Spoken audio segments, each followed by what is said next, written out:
So hello दोस्तों, स्वागत है आपका हमारे channel IT help desk videos में। तो दोस्तों, अगर आप भी OBS स्क्रीन रिकॉर्डिंग यूज़ कर रहे हो आपका लैपटॉप में, डेस्कटॉप में, मैक में या किसी में भी, तो दोस्तों इसमें आपका जो OBS का जो अपडेट का जो है बार बार आप पॉपअप शो होते रहता है। तो इसको दोस्तों मैं बताता हूँ कैसे इसको डिसेबल करते हैं। तो दोस्तों चैनल में अगर आप पहली बार आए तो चैनल को सब्सक्राइब, इस वीडियो को लाइक करें, हमारे चैनल को सब्सक्राइब कर बेल आइकन जरूर प्रेस करें। तो दोस्तों सबसे पहले आप क्या करिए, अपना OBS को जो है वो ओपन कर लीजिए। तो मैंने यहाँ पे OBS ओपन कर रखा है। इसके बाद आप यहाँ पे आ जाइए सेटिंग्स में।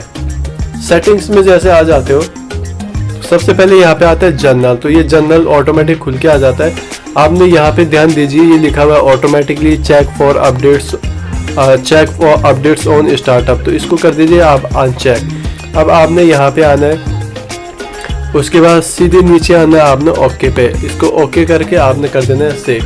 तो अब ये नेक्स्ट टाइम जब भी आप इसको ओपन करोगे, चलाओगे, तो ये जो OBS है आपका अपडेट नहीं होगा, मतलब आपको कभी भी ट्रबल नहीं करेगा। तो यहाँ देखिए, जैसे हम देख पा रहे हैं ये जो है ऑटोमेटिक अपडेट जो है अनचेक हो गया है। तो बस इतना ही था दोस्तों इस वीडियोज़ में। दोस्तों उम्मीद करता हूँ ये वीडियोज़ आपको अच्छा लगा है तो लाइक कर दीजिए, चैनल में पहली बार आए तो सब्सक्राइब कर दीजिए, साथ में जो बेल आइकन है उसको भी प्रेस कर दीजिए। तो मिलता हूँ दोस्तों आपसे अगले वीडियोज़ में, तब तक के लिए बाय बाय, टेक केयर।